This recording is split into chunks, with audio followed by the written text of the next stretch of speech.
네, 오늘 시장 돌아보고 내일장 방향과 속도 한 번에 잡아보는 긴급 회의 시간입니다. 오늘 이 시간에서는 두 가지 안건 다뤄볼 텐데요. 섹터에 대한 이야기부터 투자 전략까지 꼼꼼하게 세워보겠습니다. 오늘 함께해 주신 든든한 두 분입니다.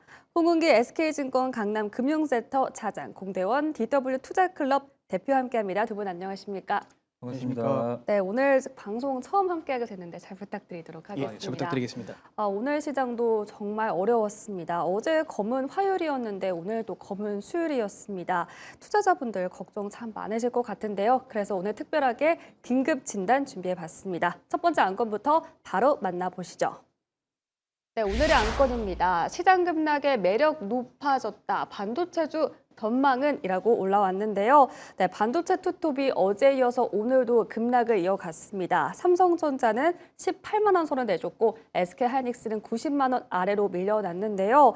그동안 가파르게 올랐던 만큼 조정이 좀 깊게 느껴졌던 하루였습니다. 먼저 후근기 차장님께 여쭤볼게요. 차장님, 반도체 급락 정말 깊었습니다. 여기서 아직 하락폭이 더 남았다고 보시는지 궁금하고요. 만약에 그렇다면 하단은 또 어디까지 전망하는지 궁금합니다. 예, 오늘 이제 크게 하락을 했습니다. 앞서 이제 프로에서 이제 말씀 주신 대로 이게 리먼 브라더스 사태라던가 IMF, 9.11 테러에 이제 버금가는 오히려 더 많은 더 큰 이제 하락이 나왔죠. 12% 이상의 이제 네. 하락이 나왔는데 과연 이게 정상적인 시장인가 이제 싶을 정도로 이제 선물 시장에서 이제 일부 이제 밀렸었고 이제 나중에는 서킷 브레이커까지 이제 걸리면서 약 20분간 이제 시장이 멈췄는데 개인 투자자분들이 많이 시장 오늘 대응하시면서 답답하셨을 것 같다는 이제 생각을 했고 많이 네. 이제 공감을 했습니다.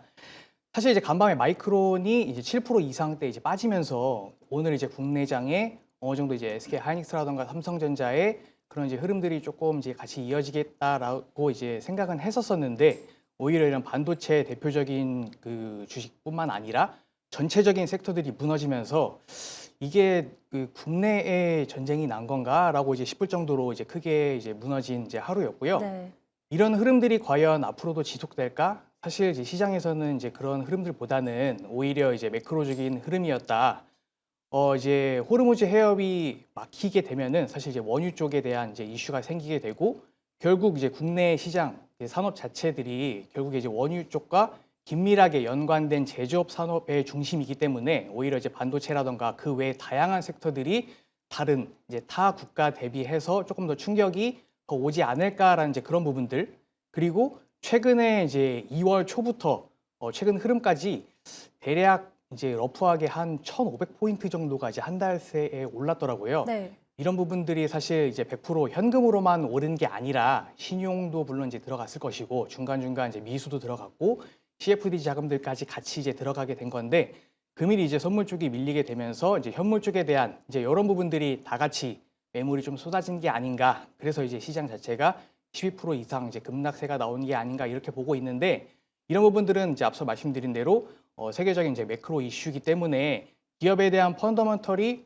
훼손됐다라고 하면은 단기적으로 매도하고 나오는 게 맞다라고 이제 그런 이제 판단인데 기업의 펀더멘털은 훼손되지가 않았고 네. 전체적인 시장 섹터들이 무너진 이제 흐름이 단지 호르무즈 해협에 대한 부분, 이란과 이제 미국에 대한 앞으로 전쟁이 조금 더 길게 이어질 것이다라는 불확실성에 따른 이제 그런 매크로적인 이슈이기 때문에 이런 부분들은 단기적으로 바닥을 잡고 올라오지 않을까 이제 이렇게 보고 있는데 안 그래도 애프터장에서도 주가들이 조금씩 밑골이 달고 올라오고 있더라고요. 이런 부분들은 내일장에서 조금 더 이제 긍정적인 흐름이 예상해 볼 수 있지 않을까 그렇게 보고 있습니다. 네, 이번 이슈로 인해서 단기적인 변동성은 나타날 수 있겠지만 기업의 펀더멘탈은 훼손되지 않았기 때문에 중장기적으로는 상향 곡선 그릴 것이다라고 말씀해 주셨습니다. 네, 이번에는 공대훈 대표님께 질문 드리고 싶은데요. 대표님, 삼성전자가 이제 1분기 디램 가격 인상률을 100% 이상으로 확정 지었습니다. 지난 1월에는 이게 70% 수준으로 협의가 됐었는데 한 달 만에 더 커졌습니다. 이번 결정으로 인해서 증시가 좀 조정을 받았긴 했지만 삼성전자가 시장을 다시 이끌 수 있을 거라고 보실까요? 저는 이끌 수 있다라고 생각을 합니다. 네. 결국에는 돈을 잘 버는 섹터가 우리나라에서 1위가 이제 반도체죠.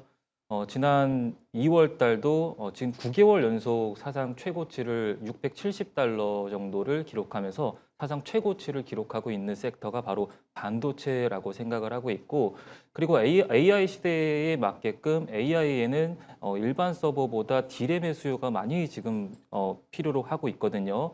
D램은 이제 저장도 해주고 불러오기조차 속도를 빠르게 해주기 때문에 연산의 필수적인 요소이고, D램 가격 역시 지속적으로 오름세를 보이고 거의 한 800% 정도 가까이 올라가고 있는 그런 상황이라서 앞으로는 AI 글로벌 빅테크들이 AI 수요가 더 점진적으로 증가되면 증가될수록 가격 역시 더 올라갈 것이라고 생각을 하고 있고, 그에 힘입어서 삼성전자 역시 수혜를 받을 거라고 생각을 하고 있고요. 그리고 아울러서 삼성 역시 평택에 5공장을 지금 증설을 하고 있고, 작업자 역시 한 10,000명 정도를 더 추가적으로 투입을 시키고 있는 그런 과정이기 때문에 그만큼 수요가 증가되고 있다는 것을 나타내고 있다라고 보시면 될 것 같습니다. 네, 이번에 수요가 늘어나면서 가격을 인상한 것이다라고 분석을 할 수 있기 때문에 앞으로 실적이 더 개선될 것이다 라면서 긍정적으로 전망해 주셨습니다. 네, 그렇다면 지금 이 시점에서 반도체 안에서 가장 매력적인 탑픽 종목 꼽아보도록 할 텐데요. 먼저 홍은기 차장님 어떤 종목 눈여겨보고 계실까요? 예, 아무래도 빅2 기업을 봐야 되지 않을까 싶은데요. 네. 뭐 삼성전자, SK 하이닉스 둘이 굳이 구분하지 말고 두 개 다 매수를 해도 상관이 없을 정도로 지금 가격권의 메리트가 좋다 이제 그렇게 평가되고 저는 이제 평가하고 있고요. 네. 6,300선에 이제 지수가 있었을 때는 오히려 이제 저는 삼성전자가 조금 더 상승 탄력이 좋을 것이다라고 말씀을 많이 드렸습니다. HBM은 이미 시장에서 나온 이슈들이고 앞으로 이제 추론이 더 이제 확대되면서 D램이라던가 낸드 쪽에 대한 그런 이제 니즈가 더 시장에서 나오고 있고, 오히려 이제 삼성전자가 SK하이닉스보다 이런 부분이 더 파운드리 쪽에서 강점을 보이고 있기 때문에 어차피 두 개 종목은 같이 가는 흐름이다. 이거는 이제 정확한 부분들이지만 오히려 상승 탄력적인 면에서 어떤 게 더 우위에 있을까라고 했을 때 저는 삼성전자라고 말씀드렸는데, 네. 어제 오늘 급락이 나오면서 12개월 포워드 기준으로 SK하이닉스는 약 이제 5배 정도 퍼가 나왔고요. 삼성전자는 8에서 9배 정도가 나왔는데, 오히려 이런 밸류에이션이 오히려 주가 하락으로 인해서 외국인들이 조금 더 저점 매수의 기회, 밸류에이션적으로 오히려 이제 매수할 수 있는 그런 이제 시점이지 않나 이렇게 보고 있기 때문에, 수급은 오히려 이제 외국인 수급이 들어온다라고 했을 때 조금 더 빨리 들어올 수 있는 여력이 있을 수 있다라고 보여져서 굳이 SK하이닉스, 삼성전자 가리면서 이제 고르기보다는 두 개 다 같이 편하게 보시면 좋으실 것 같고요. 다만 이제 수급적으로는 조금 차별된 부분들이 있습니다. 삼성전자는 약 10거래일 정도 외국인 매도세가 이제 있었던 부분이 있고, SK하이닉스는 약 5거래일 정도 외국인 매도세가 있었기 때문에 이런 부분들은 나는 수급적으로 그래도 조금 외국인들이 최근에 이제 때가 좀 덜 묻은 종목들을 이제 고려해 보고 싶다. TSMC랑 엔비디아 쪽에 대한 그런 이제 모멘텀이 더 중요하게 생각한다라고 했을 때는 SK하이닉스를 조금 더 유심히 보는 게 좋지 않을까 그렇게 보고 있습니다. 네, 탑픽 종목으로는 반도체 투톱, 삼성전자, SK하이닉스 모두 다 지금 접근하기 괜찮다라고 말씀해 주셨습니다. 그리고 또 오늘 반도체 안에서도 소보장은 좀 강했습니다. 공대훈 대표님은 반도체 안에서 또 어떤 쪽 눈여겨보고 계신지 궁금한데요. 일단 종목명부터 말씀드리면은 네. 테크잉을 보고 있고요. 아무래도 GPU나 AI 데이터 센터가 세계적으로 지금 고수요처가 증가세를 지금 보이고 있기 때문에 HBM 관련주들을 주목해 보자라고 말씀을 드리겠고요. 그리고 앞서 설명드린 이제 범용 메모리 DDR4 같은 경우는 작년에 2월 달만 해도 가격이 1.35달러였거든요. 근데 지난달 기준으로 해서 13달러까지 올라서 거의 한 800%가 올랐고요.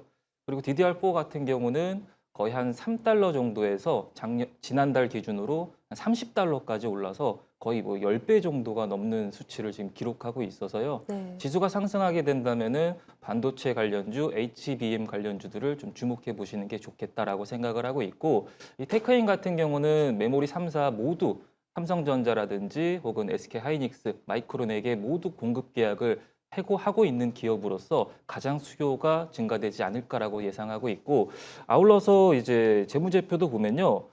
작년까지만 해도 영업이익이 100억대를 벌던 회사가 지금 현재 올해 기준으로 거의 한 800억 정도로 한 7배 정도 더 늘어날 그런 전망이고 당기순이익도 75억을 작년에 벌었는데 500억대로 더 늘어날 전망이라서 통상 이 정도 번다고 치면은 정고점 부근까지는 더 올라가지 않을까라고 기대해 볼 수 있겠다라고 생각하고 있습니다. 네, 반도체 안에서도 HBM 관련주 눈여겨보자라고 말씀해 주셨고요. 종목은 테크윙 선정해 주셨습니다. 네, 반도체 탑픽 종목 홍은기 차장은 삼성전자, SK하이닉스 짚어주셨고요. 공대훈 대표는 테크윙 선정해 주셨습니다. 네, 이렇게 첫 번째 안건 만나봤고요. 이어서 두 번째 안건도 만나보겠습니다. 네, 두 번째 안건입니다. 오늘장 가장 많이 오른 섹터 vs 가장 많이 떨어진 섹터 이렇게 올라왔는데요. 네, 이번 전쟁 여파로 인해서 정유주가 많이 올랐습니다. 호르무즈 해협 봉쇄 여파로 인해서 국제 유가가 크게 올랐고요. 정유주가 수혜를 받을 거란 기대감 받아가고 있습니다. 그리고 또 그간 많이 올랐던 로봇주는 낙폭이 깊었는데요.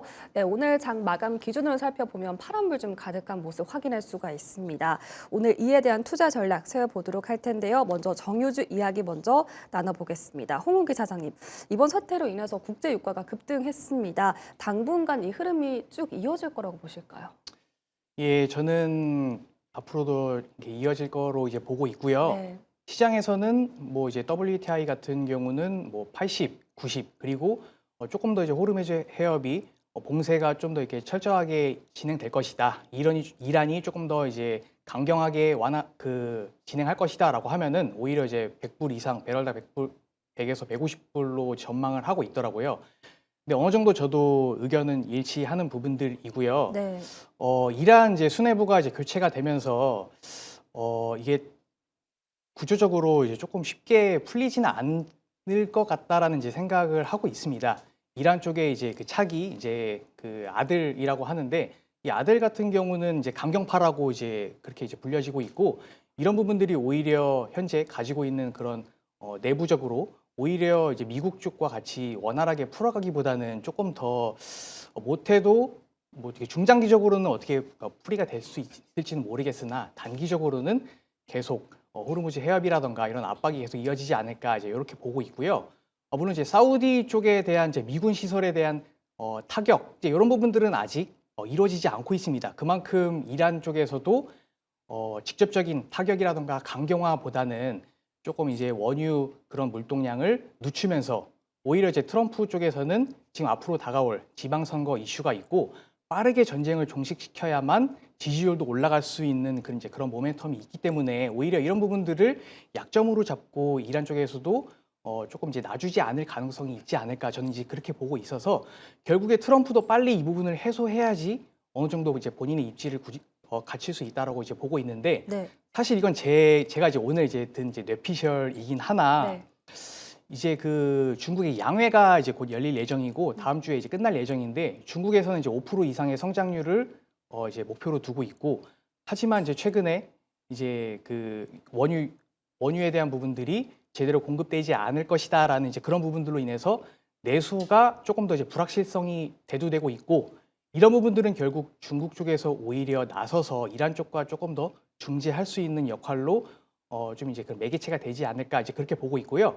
3월 중순에 이제 중국과 미국의 이제 그 정상화 회담이 있는데 어느 정도 평화 쪽으로에 대한 얘기가 나오면은 그게 어느 정도 이란 쪽에서도 좀 이제 촉매제가 돼서 이제 이런 부분들이 같이 좀 풀어나가는 그런 이제 매개가 되지 않을까. 사실 이건 제 이제 생각인데 네. 당장에서는 사실 미국은 너무나 강경하게 그냥 본인들이 원하는 스탠스로 가져가라 이고 이란 쪽은 오히려 이제 원유 쪽을 지속적으로 막고 있는 상황이기 때문에 사실 어떠한 절충안이 현재는 나오지 않는 상황입니다. 그렇기 때문에 결론을 말씀드리면은 원유 쪽은 당분간 완화보다는 조금 더 변동성이 더 크고 오히려 올랐으면 올랐지 내려가는 부분들은 조금 기대하기 힘들지 않을까 저는 이제 그렇게 전망하고 있습니다. 네, 지정학적 리스크가 계속 지속됨에 따라서 유가 급등 추세는 당분간 이어질 전망이다 이렇게 말씀해 주셨습니다. 그렇다면 공대훈 대표님, 이번에 호르무즈 해협이 봉쇄가 되면서 유가가 앞으로 배럴당 100달러까지 오를 수 있다 이런 전망도 나오더라고요. 이게 또 현실적으로 실현 가능하다고 보실까요? 저는 개인적인 의견으로는 불가능하다라고 생각을 합니다. 네. 좀 의견이 많이 엇갈려서 좀 좀 그렇긴 한데 개인적으로는 그러한 이유의 배경은요. 일단 첫 번째로는 물론 중동 전쟁이 장기화되면은 가능성은 있으나 네. 저는 장기화가 될 것 같지 않다라고 생각을 하는 음. 이유가 지금 미국이 드론만 한 500기 정도를 지금 공격을 하고 있고 그리고 탄도미사일은 거의 200개의 탄도미사일을 지금 쐈습니다. 그렇기 때문에 이란이 이걸 과연 버틸 수가 있을까라고 저는 개인적으로 생각을 하고 있고요. 그리고 아울러서 지금 야간 선물에서는 코스피가 한 5% 정도 올라가고 있고 그리고 국제유가는 배럴당 75달러 정도로 지금 약보합권으로 눌리고 있는 그런 상황이거든요. 그런 흐름을 좀 봤을 때는 아무래도 좀 단발성이지 않을까라고 생각을 하고 있고 그리고 유럽 측에서는 이 트럼프 대통령이 이제 지상군이 투입이 되면은 도와달라라고 손을 내밀고 있는 그런 상황인데 지금 다른 각국들은 프랑스 대통령은 국제법을 위반하는 거기 때문에 반대한다는 식으로 지금 얘기를 하고 있어서 트럼프가 국제법을 위반하고서까지 지상군을 투입시킬까 과연?라고 좀 의구심이 좀 들고 있는 그런 상황이라서 100달러까지는 좀 힘들지 않을까라고 예상하고 있고요. 네. 그리고 기술적으로 작년 6월 달에 미국이 이란에게 탄도미사일을 또 쏜 적이 있었죠. 그때 당시의 최고점이 국제유가가 한 80달러가 배럴당 80달러를 못 가고 떨어졌거든요. 그렇기 때문에 작년 1월 달도 그렇고 6월 달도 그렇고 마해선이 한 80선 부근이라고 생각을 하고 오늘 최고점 찍었을 때가 77달러였기 때문에 거의 뭐 끝부분이라고 저는 생각을 하고 있습니다. 네, 전쟁이 장기화되지는 않을 것이라고 말씀해 주셨습니다. 두 분의 의견이 조금 갈렸는데요. 네, 그렇다면 이제 정유주 안에서 접근해 볼 종목이 있는지 한번 알아보겠습니다. 지금 달리는 말에 올라타도 괜찮을지 좀 궁금한 상황인데요. 홍은기 차장님, 정유주 안에서 접근해 볼 만한 종목이 있다고 보실까요? 저는 우선 좀 늦었다 이제 음, 그렇게 보고 있고요. 네, 우선 이제 좀 이제 드리는 게 전쟁이 장기화될 것이다라는 부분은 아니고 네. 어느 정도 단기적인 변동성은 예상될 수 있는데 결국에 이제 풀어갈 수 있는 그런 이제 매개체들이 결국 이제 3월 중순 이후에는 나올 것이다. 이제 그 이후에는 종전에 대한 이슈들도 새록새록 나오지 않을까 이제 그런 부분들로 다시 한번 정리해서 말씀을 드리도록 하겠고요. 네. 우선 오늘 이제 S-오일이 어제까지 이제 시세 좋았다가 오늘 오전까지도 이제 긍정적인 시세 나왔습니다. 그러다가 이제 장 막판 그 오후장 들어서 이제 크게 밀리는 모습 보였는데요. 사실 대표적인 수혜주가 맞는데 오히려 이란이 사우디에 있는 사실 S-오일이 사우디 아람코의 이제 대주주이기 때문에 사우디에 있는 정유 시설을 파괴한다라고 했을 때 S-오일의 직접적인 그런 이제 중장기적인 타격도 예상될 수 있다라는 이제 그런 부분들로 인해서 오히려 주가는 이제 급락이 나왔습니다. 이제 이런 부분들뿐만 아니라 이제 가벼운 종목들 있죠. 이제 경북 지역, 대구 경북 지역에 있는 이제 중앙 에너비스라든가 극동 유화 그리고 이제 대표적인 뭐 흥구석유라든가 이제 이런 가벼운 종목들은 사실 이제 상한가 안착으로 마감을 해줬는데 이런 가벼운 종목들은 사실 이제 대리점 역할로 하기 때문에 중장기적인 모멘텀보다는 단기적인 테마 이슈로 올랐다 이제 이렇게 보여지고 있고요. 그래서 이거를 달리는 말에 올라타기보다는 단기적인 이제 영향으로 지켜보시는 게 맞지 않을까 이제 그렇게 전망하고 있습니다. 네, 지금 이 시점에서 달리는 말에 올라타는 거는 조금 위험하다라고 말씀해 주셨습니다. 그렇다면 이제 떨어진 섹터 로봇주도 좀 궁금한 상황인데요. 이번 시장 폭락에 로봇주가 좀 직격탄을 맞았습니다. 그렇다면 이번에 이 다음 주에 노란 봉투법도 시행을 앞두고 있는 만큼 반등 가능성 있다고 보실까요? 예, 어제 오늘 하락한 이슈가 사실 뭐 개별 기업에 대한 이제 악재가 아니라 네. 전체적인 이제 매크로 이슈였기 때문에 사실 뭐 노란봉투법뿐만 아니라 로봇에 대한 기대감이 최근에 많이 올라왔었잖아요. 현대차를 필두로 해서 그 외 관련된 이제 소부장주들이 크게 이제 올랐었었고 이런 부분들은 결국 시장 자체가 어느 정도 전쟁 종식이라던가 아니면 이제 심리적으로 수급 자체가 다시 몰려지고 심리적으로 주식시장에 다시 들어올 수 있는 유동성이 풍부해진다라고 했을 때 로봇에 대한 부분은 당연히 과거에 이제 흘렀던 그런 흐름들 다시 주가 제자리 찾을 가능성이 가장 높다. 저는 이제 그렇게 보고 있고요. 로봇 이외에도 최근에 이제 이런 흐름이 바뀌게 된다라고 했을 때 전체적으로 시장 자체는 올라갈 가능성이 크고 그 이후에 순환적인 성격으로 해서 돌 가능성이 그동안 저희가 이제 학습 효과로 인해서 이제 받아왔던 흐름들인데 최근에 이제 흐름들 보시면은 제약바이오 쪽이 사실 과거 이제 JP모건 헬스케어 컨퍼런스 이후로 인해서 세론이 나오고 나서 사실 2달, 3달 동안 이제 쉬어가는 흐름들이었는데요. 뭐 D&D 파마텍이라던가 한미약품, 뭐 이런 이제 비만 치료제뿐만 아니라 ABL 바이오 같은 이제 뭐 ADC라던가 이런, 그리고 이제 뭐 최근에 이제 한번 급락이 나왔던 이런 이제 종목들을 최근 수급을 보시면은 외국인들이 15일 이상 지속적으로 이제 매수를 했던 흐름들이 있어서 로봇주도 같이 보시되 제약바이오도 같이 보시면은 조금 더 시장 흐름을 읽으시는데 도움이 되지 않을까 그렇게 보고 있습니다. 네, 반등 가능성 있다라고 말씀해 주셨고요. 로봇주뿐만 아니라 제약바이오도 눈여겨보자라고 정리해 주셨습니다. 그렇다면 공대훈 대표님, 이렇게 급락한 로봇주 안에서 지금 저가 매수의 기회로 삼고 좀 공략해 볼 만한 종목이 있다고 보실까요? 아무래도 로봇 대장주가 되지 않을까 싶고 네. 로봇의 이제 대장주는 저는 개인적으로 레인보우 로보틱스를 보고 있습니다. 아무래도 삼성의 자회사이기도 하고 추세적으로도 아직 좀 살아있는 그런 모습이고 그리고 이제 최근에는 테슬라가 1분기 내에 옵티머스 이 V3 신제품을 출시하겠다고 얘기를 한 적이 있는데 이게 좀 지연될 것이라는 그런 설이 돌면서 그러면서 테슬라 주가도 한 13% 정도 지금까지 좀 연초 대비 밀리고 있는 그런 상황이거든요. 근데 저는 개인적으로는 테슬라가 중국에게 한 9천억 달러 정도로 부품을 주문한 이력이 있기 때문에 네. 결국에는 양산을 하지 않을까라고 음. 생각을 하고 있고요. 출시가 늦어지더라도 양산을 하지 않을까, 선보이지 않을까라고 예상을 하고 있고 그에 따라 이제 레인보우 로보틱스 역시 삼성도 이에 질세라 2030년도까지 삼성 반도체 공장에 휴머노이드 로봇을 투입시킨다고 발언을 한 적이 있기 때문에 이 레인보우 로보틱스가 수혜를 보지 않을까라고 전망하고 있습니다. 네, 레인보우 로보틱스 말씀해 주셨습니다. 이제 삼성의 반도체 공장에 휴머노이드 공장을 투입하게 되면 최대 수혜를 받을 것이다라고 말씀해 주셨습니다. 네, 오늘 이렇게 반도체, 정유, 로봇까지 다양한 진단과 투자 전략까지 세워봤는데요. 오늘 많이 인사이트 들어봤습니다. 긴급 진단 여기서 마치도록 하겠습니다. 함께해 주신 두 분 고맙습니다.